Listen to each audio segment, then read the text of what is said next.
అవును, ఇతడే యువరానా. తాను ప్రేమించిన అమ్మాయిని గంగాధరం బలవంతంగా తన కొడుకెక్కడ కట్టబెడతాడో అన్న భయంతో ఈ కళ్యాణి అతన్ని దారుణంగా హత్య చేశాడు. యువరానా, హత్య జరిగిన ప్రదేశంలో లభించిన సాక్ష్యాలు ఎగ్జిబిట్స్ నంబర్ 2 and 3 పరిశీలించవలసిందిగా కోర్టు వారిని కోరుతున్నాను.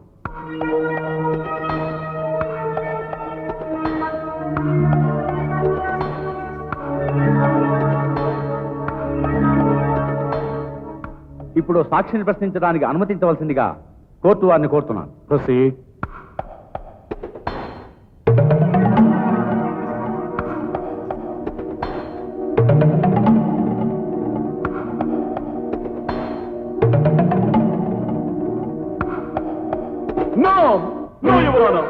దయచేసి సాక్ష్యాలు నమ్మకండి. ఇదంతా శోభనాద్రి కుట్ర యువరానా. నా తల్లికి కృత్రిమ వైధవ్యాన్ని కల్పించిన వాణ్ణి ముక్కలు ముక్కలుగా నరికి నా తండ్రి జాడ తెలుసుకుందామనే తరుణంలో ఈ హత్య నేను నా మీద మోపబడింది. రేయ్ శోభనాద్రి, తప్పుడు సాక్ష్యాలతో నా మీద కేసులు సృష్టించడం మగతనం కాదురా. దమ్ముంటే ఎదురు నిలిచి పోరాడు. ఎవడి లెక్క ఎవడు తెలుస్తాడో తేలిపోతుంది. రా.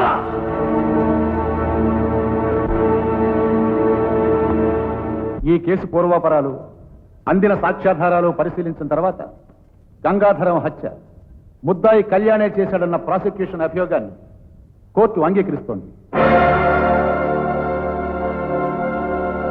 అందువల్ల ముద్దాయి కళ్యాణికి ఐపీసీ సెక్షన్ 302 కింద హత్యా నేరానికి గాను యావజ్జీవ కారాగార శిక్ష విధించటమైనది.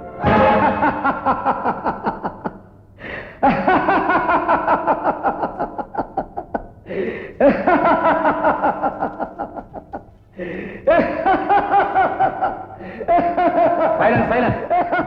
ఎక్కడి నుంచా నవ్వు?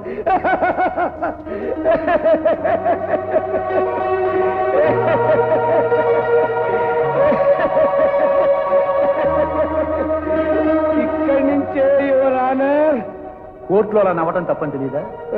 సారీ యువర్ ఆనర్, న్యాయస్థానం అని కదా దీనికి పేరు. ఇక్కడ అన్యాయం రాజ్యం వెళ్తుంటే విరగబడి నవ్వొచ్చింది. అందుకు తమరు క్షమించాలి. ఎవరు నువ్వు? నేనా మిస్టర్ ప్రాసిక్యూటర్? ఎక్కడో కొట్లాట్లో ముద్దాయి మెడలోంచి జారిపోయిన బంగారు గొలుసులు కాను. చాకలి మోట్లో అవసరం కొద్దీ దొంగిలించబడ్డ చేతురుమాలను కాను. సిరిపారేసిన ఎంగిలి మెతుకులు తింటూ తప్పుడు సాక్ష్యాలు చెప్పడానికి వచ్చిన కనకాచారిని కాను. గంగాధరం హత్యను ప్రత్యక్షంగా చూసిన సాక్షి నారాయణుడు. అయితే ఆ హత్య ఎవరు చేశారు? 18 ఏళ్ల తర్వాత నిజం చెప్పడానికే నోరిపుతున్నాడు ఈ నారాయణ యువరానర్. గంగాధరాన్ని హత్య చేసింది ఆ Sobhanadri. That devil Sobhanadri your honour, that devil Sobhanadri. అసలు ఏం జరిగిందంటే, సోమనాద్రి, సోమనాద్రి, ఏంటి గంగాధరం బ్రేక్ లేని బండిలాగా స్పీడు ఏంటి లెక్క? నువ్వు అడిగినప్పుడల్లా లక్షల లక్షల వడ్డీ లేకుండా అప్పించింది ఎర్రి ఏదోనే కాదు, నా ఒక్కగానొక్క కొడుకు మోసపడ్డా నీ కూతురునిచ్చి కట్టబెడతావన్న ఆశతో. ఏ ఆ అనామక ప్రాయుడి కన్నా తీసిపోయావా నేను నా కొడుకును? ఇదిగో శోభనాద్రి, నీకు ఇప్పుడే చెప్తున్నా విను. నీ కూతురు పెళ్లి నా కొడుకుతో వెంటనే జరిపిస్తావో లేదా నాకు ఇవ్వాల్సిన 20 లక్షలు వారం రోజుల్లో చెల్లిస్తావో తేల్చుకో. అసలు నా పరపతి హైదరాబాద్ లో ఎంతంతో నీకు ప్రత్యేకంగా చెప్పక్కర్లేదనుకుంటాను. అలా ఛాలెంజ్ గా మాట్లాడి నన్ను మరీ ఇబ్బంది పెట్టేస్తున్నావు గంగాధరం. ఇప్పుడు నేను ఒక పెద్ద నిర్ణయానికి వచ్చాను. అయితే పెళ్లి కొప్పుకున్నావు అనమాట. పెళ్లి కాదురా.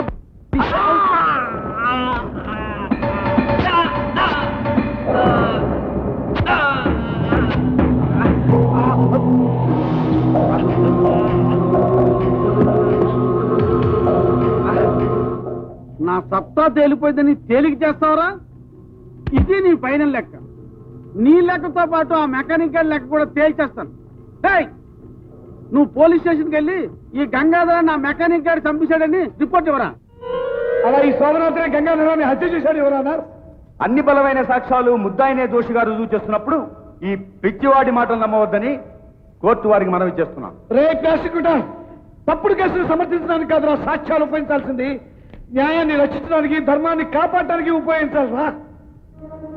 18 ఏళ్ల క్రితం ఈ శోభనాద్రి అమాయకురాలైన నా భార్య శ్రీరాన్ని అపహరించాడు. ఇదే న్యాయస్థానంలో ఆనాడు నేను న్యాయం కోసం అర్థిస్తే లంచం తిన్న నీలాంటి పెద్ద మనిషి నేను పిచ్చివాడిని కోర్టు వాడిని నమ్మించాడు. మొన్న గంగాధరాన్ని వీడే చెప్పాడు. కానీ వాళ్ళ తప్పుడు సాక్ష్యాలతో నీలాంటి వాళ్ళ సాయంతో ఏ పాపం ఎరగని కళ్యాణ్ని నేరస్తుగా నిరూపించడానికి ప్రయత్నిస్తున్నాడు. అలాంటి రాక్షసుడు నాకు కోర్టు సమర్థించండి. ఎవరు అన్నారు? మీకు చేతులెత్తి నమస్కరిస్తున్నాను. కళ్యాణ్ నిర్దోష్, అతన్ని విడిచిపెట్టండి. నీచులైన శోభనాథుని ఎదుర్కొని మా గ్రామాన్ని కాపాడగలిగిన మగధీరుడు ఈ కళ్యాణ్ ఒక్కడే.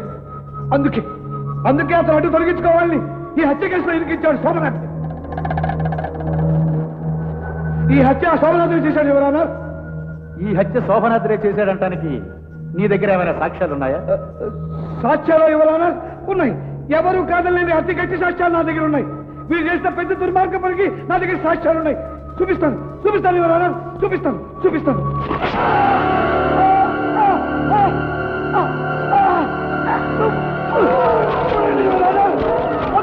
బాబాయ్,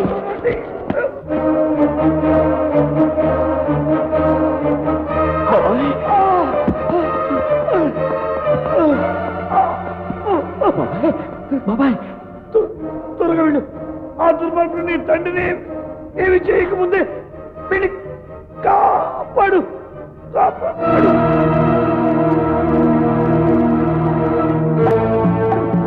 ఎక్కడికి జారుకుంటున్నావు? మర్యాదగా చెప్పు. ఈ అయ్యగారు ఎక్కడ పారిపోయాడు? నాకు తెలియదు. చెప్తావా చంపేమంటావా? చెప్తాను.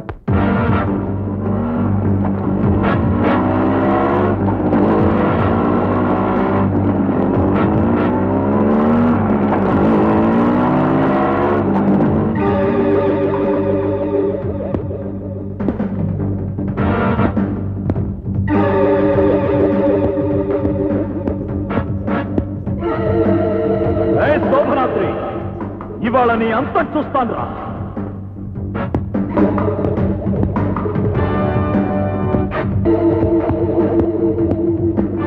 ఈ రోజు నా తండ్రిని విడిపించుకునే వెళ్తాను రా.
పదండి వెళ్దాం.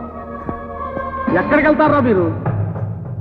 ఒరే హెడ్ మాస్టర్, నా చెల్లెలు మొగుడు కదా అని ఇన్నేళ్ళు నేను సంపూర్ణంగా వదిలిపెట్టాను రా. నీ కొడుకు చేసిన పనికి మిమ్మల్ని ఇద్దరిని ఒకేసారి పైకి పంపిస్తాను రా. అదిరా నా లెక్క. ఆగు. మంచి వాళ్ళ ప్రాణాలు తీయడం అంత తేలిక కాదు నాన్న. నీ పాపాలకి వాటితో ముగింపు వచ్చింది నాన్న.